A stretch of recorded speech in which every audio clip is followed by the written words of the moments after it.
Cypress specifically prides themselves on being like a diverse school because we're so big, like we have to be so diverse, but we're really not. Like, we have two pretty big groups. We have like a big Hispanic population and a big white population, and then that's it. Like, there's like, yes, there's other black kids at school, but like I don't really hang out with them because like I do debate, so a lot of my friends are like debate friends, and we have me and then one other girl on the team who's black, and that's it. I work at McDonald's, the one, it's like 5 minutes from my house. I had an old coworker who called me the N-word, and I remember like he said it to me like over text because I wouldn't take his shift, and I remember like I was really pissed, and I sent him back like this really long message, and he was like, yeah, no, I'm still up. He was like whatever, like he was just, it was a lot. And like Dylan has never directly used the N-word towards me, but it's like not a good environment to work in. So I have noticed students that try to act black at our school who are definitely not black. Some people, oh my god, I saw a girl wear box braids, a white girl wear box braids once. I saw a white girl get cornrows once. The way that they change their language when they talk to us is just not correct. So in the class of 2019 group chat, when someone white said nigga, I don't agree with that. Like, you shouldn't, first of all, half of the people don't even like know the history of the word, and they don't have a valid reason for saying it or using it besides the fact that they heard it in their favorite rap song. I feel like anxious calling them out because I don't know them personally, and I'm like really worried about how the other kids in the chat would react, or like, because I like, one of my friends has like called them out before, and like they just were like, oh, like it's just a word, like it only has meaning if you give it meaning, and like it was really frustrating and just like discouraging to have me call them out. If it makes someone feel uncomfortable, especially other black people in the group chat and other non-black people in the group chat feel uncomfortable, then why do you have a problem with saying my bad, I shouldn't say it there or in any other space? But since people try to like defend their behavior and just say it like, oh, it's just a word, it's not just a word to other people. So I just feel like it's important for people to respect that and respect people's, especially black people's, perspectives, that they don't feel comfortable with white people using the N-word. In my classes, if I hear the word, like I flinch. Like, I remember I was in my English class last year, and there was a kid who sits in the back of the room, and I remember I heard him say the N-word, and like the room got like kind of quiet, and like the teacher, I don't know if the teacher didn't hear it or she just didn't want to say anything, but like I felt myself get like really warm because I feel like there's like this pressure placed that like if you're black you're obligated to call people out for saying the N-word. I think hiring more black teachers is one way that maybe students could learn to respect black people more. I also feel like teachers shouldn't be afraid to speak up, and like I know that's not something that Cypress like Neely could do to control, but like if a teacher hears a white kid saying the N-word, like I don't see why they're not allowed, or I don't know if they're not allowed to or if they're just scared to, or like why a conversation isn't being had, but I feel like teachers should call out those students that are like saying the words and like exerting those microaggressions, because like I said, like I've noticed a lot of teachers that like if they hear, they just kind of sit back and they're like, oh, like it's not my problem, like it was a conversation between the two students, I shouldn't get involved. But if they had gotten involved, like it would have made it so much easier. When I was in 10th grade, I was taking AP Psychology, and I don't even know how we got on the topic, but for some reason my teacher was discussing little microorganisms that existed in the human body, and he was saying that these microorganisms are tiny and they pile up everywhere and they create dirt across the body, and that's the source of like those little eye boogers that you have in the corner of your eye. He was saying that that's how those are formed. So out of nowhere he looks at me and says that these microorganisms especially like black people, and I was sort of taken aback because I was the only black person in the class. So it maybe could have been different if he was talking to a class full of black people and he was making like a funny little joke and the whole class laughed, or the whole class was like collectively offended.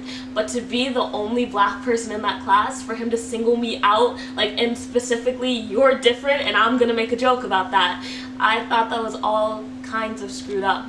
Specifically, like, I remember there was one time last year in my Lang class where we were reading an article, or, well, my teacher read a book that had the N-word in it, and my teacher was, like, really okay saying the N-word because she felt it, like, added, like, it was written for that time, like, it was, like, a timepiece or whatever, and she's like, well, I don't want to take away from, like, the literature and, like, the meaning, so she would always, like, say the N-word, and we read an article called, like, what does the N-word mean to me? And I remember her singling me out and, like, asking me, like, oh, like, how do you feel about this? Like, did you ever experience anyone calling you the N-word? Like, what are your, like, experiences with this? Or, like, are you comfortable with me saying it? And I, again, just felt like I stood out.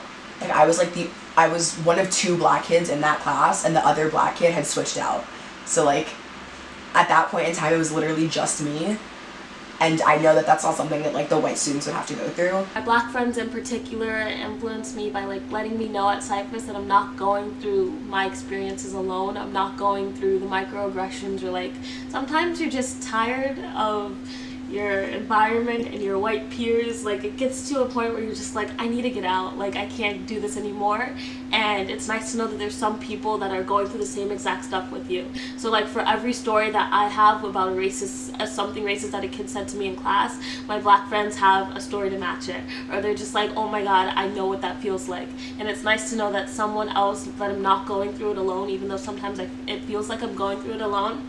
It's nice to know that I'm not.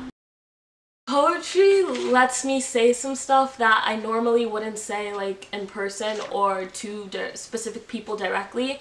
It just says some stuff, like, for me, that I have to get off my chest. Like, one of my favorite poems is about being black and smart, which a lot of times I'm, like, forced to choose one. Like, if I'm smart, then I'm not allowed to hang out around with black people, or if I'm black, I'm not allowed to be smart. There's different definitions of a black person. There's different definitions of intelligence, and you can be, like, black and intelligent, black and successful. Like, there's nothing wrong with that.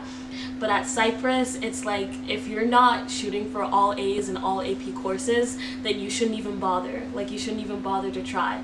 So I feel like the amount of pressure at Cypress intimidates black students in particular from taking them and taking, like, AP courses where they're gonna be the only black person in the class anyways, and they're also not even, like, it's like they're not even expected to succeed. They're not even expected to get into, like, the colleges that their peers are gonna get in, so it's like, what's even the point? So instead they focus their efforts into, like, sports or other activities. Something that I've learned through taking APs and ACEs is that there's normally more room for, like, discussion, specifically in, like, the English classes, or like global perspectives, like, classes like that. There's more room for, like, Socratic seminars and, like, open space discussions where, like, the class is kind of forced to listen to me.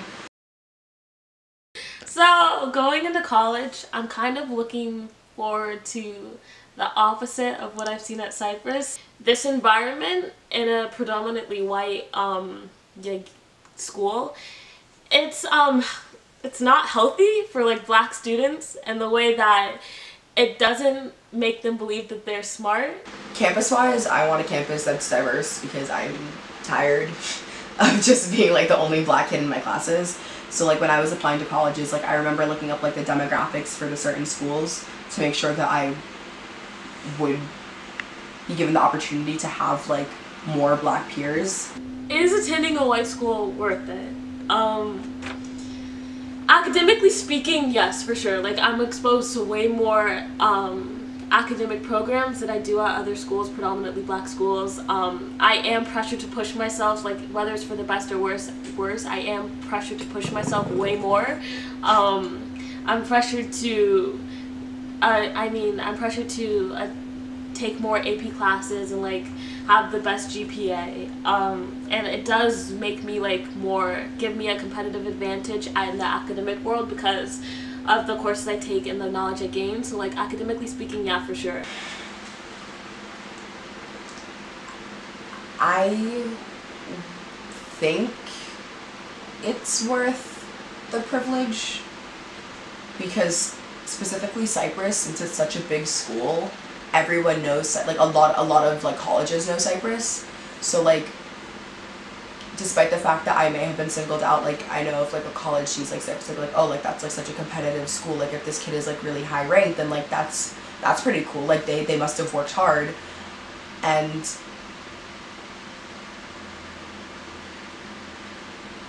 I think at the end of the day, it's worth the privilege. I just wish that I didn't have to be singled out in the process to get that privilege. There are Black students on campus and they don't feel represented, and recognizing that there are steps that the school can take to make them feel better, like creating more Black spaces for them, creating more resources for them to feel encouraged and for them to feel like they could be as successful as anyone else at the school. But I think you have to recognize that they're not going through the best time at Cypress, like as of now. Not that they're suffering, but that they could be doing better. They could be in an environment when they are more appreciated, feel more welcome. And I think that's the first step before anywhere. You have to recognize that there may be a problem, and you have to listen to the experiences of other people who are going through Cypress or who went through Cypress as a Black student, and listen to the critiques that they have with the system and be willing to change it.